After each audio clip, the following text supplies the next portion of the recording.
What we're about to see is the crash of the century, something far worse than the Great Depression, and it's all going to happen within the next 4 years. An event that will bring down the entire financial system, allowing us to rewire how the globe operates. If you think I'm fear-mongering, let me explain. The more you read history, the more suspicious you get of government. Democracy and freedom are rare forms of rule, while monarchy and dictatorship are commonplace. Humans are inherently flawed, and power more often than not ends up being abused. Understanding this is the key to understanding the rest of this video. Now, our global financial system functions on a foundation that assumes fair prices. Capitalism is built upon this idea that in an open environment, supply and demand fight it out until we get a fair and respected price. But because of fiat money, this entire system is broken. When governments print more and more money, inflation occurs. A dollar was still a dollar in 1900, but its purchasing power has declined significantly because the government has chosen to print trillions over the years. The amount of dollars is going up, therefore each individual dollar buys you less and less. Eventually, in every single example of this throughout history, people realize that their money isn't getting them the return they expect, and naturally, the value gets erased to a proper level. Every single major recession or depression throughout the world was caused when too much money got placed into investments that can't support the amount of money floating inside of them. Take, for example, the 2008 financial crisis. It's no secret that the standard of living for a middle-class person in the West has been on the decline since 1973. But nobody seemed to care. It sort of covered the country as an invisible tax. Too much money got into the housing market, and eventually, just as I mentioned earlier, the money got erased. Remember that the economy is this massive web of absurd complexity. In order for it to operate well, money needs to circulate throughout it, but one change to a single variable can lead to profound effects throughout. It's chaos theory. One move to the system has a domino effect on the rest. This is why the American housing market can crash and bring down the entire global economy with it. And that brings us to the world today. Modern economics assumes that the way things have been going since World War II is the absolute norm, but if you flip the pages of history, this is a rather unusual outlier of a system. While controversial, there are plenty of people who strongly believe that today's modern economic system is one big lie built upon a shaky foundation of bizarre assumptions. Once you understand how things function in finance, you start to realize that this system has only one out, and it's going to be a horrific one. Globalization is the root of the problem, and I don't believe it was done on purpose or planned, but rather it's an issue that arose from something that initially seemed great. You see, as we move forward, more and more nations begin to compete, and everyone is undercutting everyone else. The French now compete with the Poles, who can do much of the same work for a lot less, and they are gouged by the Bulgarians, who can do it for even cheaper. The Americans feel the same pressure with the Chinese, and the Chinese now compete with the Venezuelans, who will work for pennies on the dollar. Now, this entire system has indeed caused global poverty levels to drop significantly. The last century has brought billions of people out of poverty, but for every action, there is an equal and opposite reaction. For first world countries, this means that competition has gotten razor thin. If you look at almost every single statistic in regards to normal, everyday, middle-class life, things in the West have either stagnated or dropped since 1970. Now, countries have realized this problem, and to quote, fix it, they printed lots and lots of money and put themselves into an absurd amount of debt. Money printing does lead to short-term wealth. It's an amazing drug that politicians especially are addicted to. There is no better example than March 2020, where we saw a massive injection of cash to save the economy. And on paper, the economy did get saved. We went from looking like the entire thing was going to implode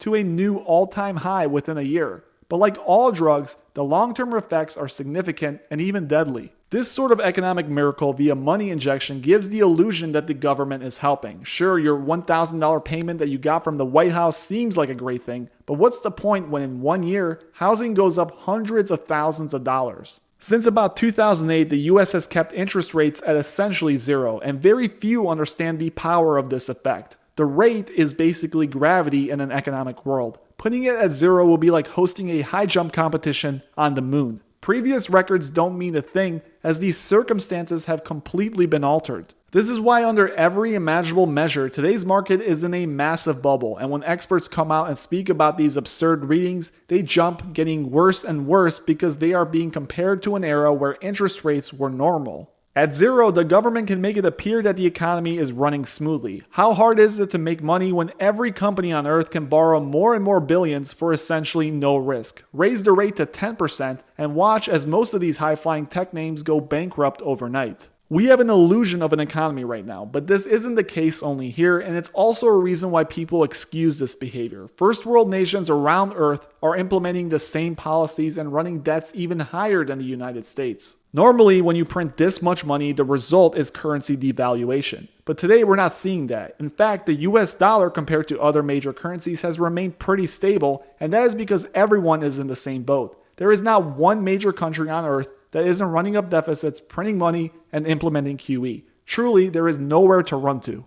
But the biggest reason why we're getting away with this thus far is that the US dollar is a worldwide reserve currency. If Saudi Arabia wants to trade with Egypt, they do so in dollars, not in reals. This creates a lot of demand for the dollar outside the US. It's essentially the go-to currency in international trade, and that has a lot to do with the fact that the US essentially runs the world. There is a belief that the US dollar is the most stable. For example, in Lebanon, where we're seeing the Lebanese pound fail, people are jumping in lines to convert anything to a US dollar because it's the go-to currency for stability. There really aren't any good competitors. China and Russia are examples of totalitarian governments which have rather unstable laws and court systems. The EU finds itself dismantled, and a look around the rest of the world provides few alternatives. But this favorable situation has created a false sense of security for Americans. They have abused this position for years. Just look at a chart of the national debt and you can see how we have printed money to solve all kinds of supposed issues. Do you ever wonder how we got the $1 trillion to fight in Iraq and Afghanistan for 20 years? Or how we gave every American a check during 2020? Well, we didn't pay for it with taxes. We simply printed it and hoped that it wouldn't devalue our currency. Right now it works, but when the world comes to terms with the fact that it's being used, the consequences will be devastating. Any kind of crisis in the dollar would cause a significant downward spiral. Even some light competition giving people a hint of confidence will be enough as a catalyst. We are already seeing many begin to invest in alternatives like crypto, and others place significant amounts of capital in China.